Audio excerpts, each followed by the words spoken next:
Bismillahirrahmanirrahim. In the name of Allah, the most Assalamu merciful, alaikum. the very merciful. Assalamu alaikum. ñi ngi dellu We siwaat extend our most waa distinguished génération science greetings bi yépp to the conscious youth of Daratul Iman, ak ñi as nga well xam as to ni all ñooy those ànd ak who, ñoom di in leen one way àggale or ci mission another, bi. contribute to the fulfillment of its noble mission. Tey Today ñu we are dellu siwaat gathered rek to di present the synthèse synthesis of our discussion entitled ci The waxtaan Hidden bi nga xam Mysteries ni in Pride. moom la ñu tuddee woon baatin bi nekk To ci better rëy. understand this subject, waaye we mu mel rely ni on bi an ñu defee example synthèse ci taken waxtaan from the bi Holy Quran, and dañuy Allah jël makes rek it known benn that if you exemple draw inspiration from it, we will pay attention ndax to pride. exemple bi When we alquran analyze moo this ko example indi from the angle of divine teachings, yàlla wax we ni observe that what the Most High soo ci reveals to us xoolee on rek this subject falls dinañu within def the framework attention of ca studying the la nature ñuy of tuddee Iblis. mu If mel we ni bu ñu undertake a jàngatee deep reflection on the existence of exemple Iblis, boobu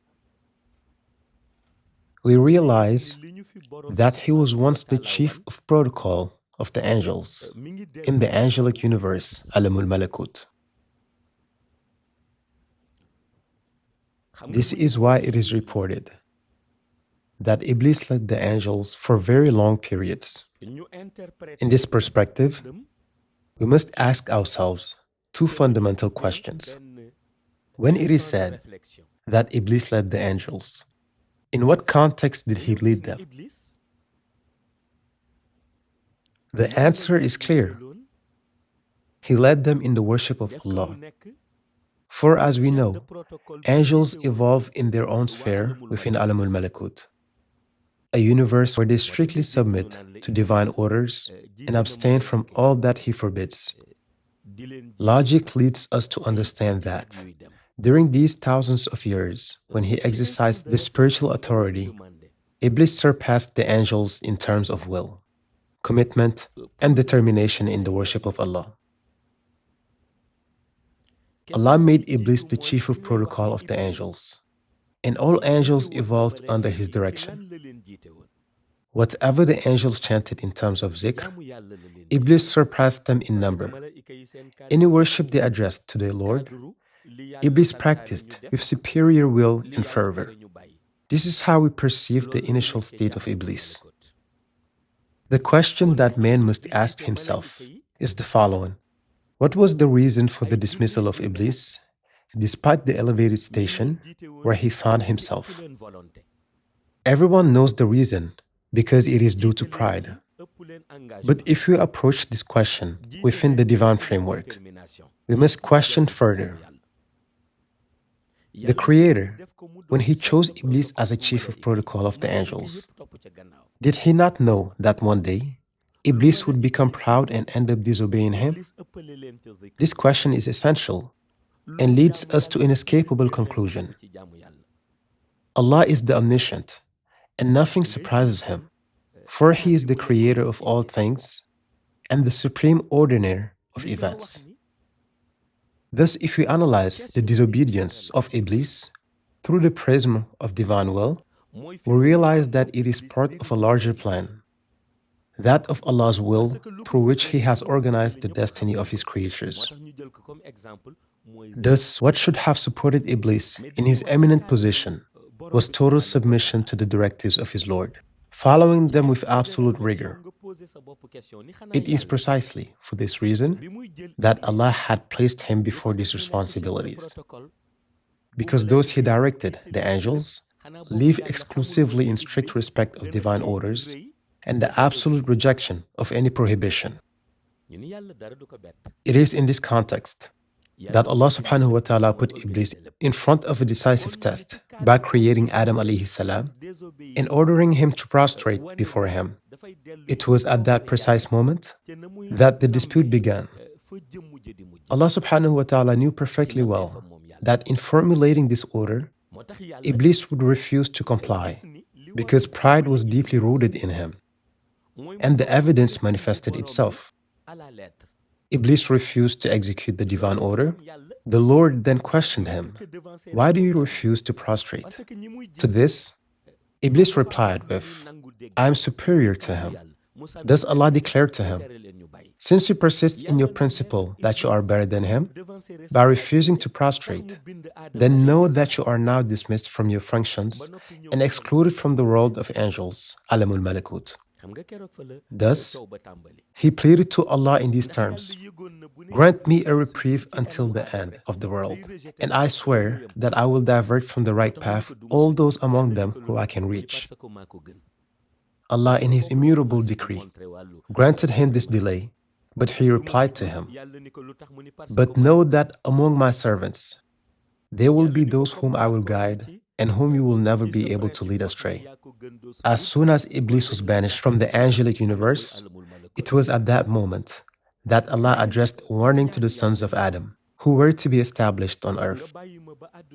But what is fundamental in this instance of reflection is that Allah made a declaration of capital importance to them. Iblis has disappointed me. He betrayed me, for he chose pride as an attitude, whereas pride is strictly forbidden in this environment.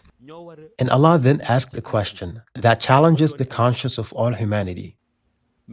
Will you then follow Iblis and take with him the path of straying, or will you choose to follow me, your Lord? This is a question that calls for a deep reflection, because it highlights an essential principle. When an individual strays from the right path, no one should follow him or defend him in his deviation. This is how Allah has changed the future sons of Adam. Do you seek to justify or defend Iblis' action of rebellion when he refused to prostrate before me? And Allah then warned with clarity, if you seek to justify his disobedience or to defend him, then know that he is destined for hell and you will accompany him in his perdition. But if, on the contrary, you abandon Iblis to his fate and choose to follow me, conforming to my commandments and moving away from our prohibitions, then your destiny will be paradise. Thus, Allah leaves to man the full responsibility of his choice to follow the path of pride and rebellion alongside Iblis, or to take the path of submission and divine guidance. It is precisely the moment of reflection that we bring on the hidden mysteries of pride. Why did Allah attribute this authority to Iblis, while having perfect knowledge of his future? This is explained by a fundamental truth inscribed in the very nature of creation. Allah has endowed each soul with the ability to possess its own will, a sincere commitment, and the faculty to be able to follow divine directives, allowing it to take the path of righteousness. In sum, if one were to summarize the hidden mysteries in pride, they would be found entirely in the synthesis. Indeed, the fact that Allah exposes us to the story of Iblis and presents him to us as a striking example is not fortuitous. This narrative constitutes a fundamental teaching through which Allah reveals to us that the thing He hates the most is pride, and He exhorts us with insistence to distance ourselves from it. If we deeply analyze his story, we observe that the one who reached the highest rank in the world of angels, to the point of being designated as a chief of protocol, is precisely the one against whom Allah warns us today, saying, "Avoid him, because whoever follows him will end up in hell." And yet, when Allah granted him this prestigious function, he knew perfectly well what his destiny would be. However, this in no way prevented him from attributing this rank to him. Thus, whoever does not take the trouble to meditate deeply on this moment of reflection will remain blind to the insidious peril that hides behind the hidden mysteries in pride, and which make it necessary for man to distance himself from it. This synthesis offers us an easy understanding of the functioning of the divine system, in which Allah places whom He wants and dismisses whom He wants. It is in this context that Allah affirms in the Quran, He leads astray whom He wills and guides whom He Yonent bi wills, sallallahu alayhi wa thus sallam wax na emphasizing ci that no one secret has the boobu legitimacy li ciy to firnde contest His mooy li decisions, tax yàlla for He is the Supreme jël Creator. Iblis def ko This is why the exemple Prophet ci rëy nee na ﷺ moom has lu taught jëmati us, ci rëy rek through this dafay synthesis, an jël essential Iblis truth. The fact that yal na Allah yàlla has musal erected te yàlla Iblis taxawu as nu an edifying model on ba ñu pride topp ay must digalam ensure bàyyi that ay the tereem Muslim loolu distances ci himself synthèse from bi indi woon ci and partie from bi any di leen vice ko that partagé ak resembles yéen it. May Allah asalaamaaleykum subhanahu wa ta'ala wa preserve us rahmatullahi from taala it wa and barakatuh. assist us in all ways so that we may strictly conform to His directives. Assalamu alaikum wa rahmatullahi ta'ala wa barakatuhu.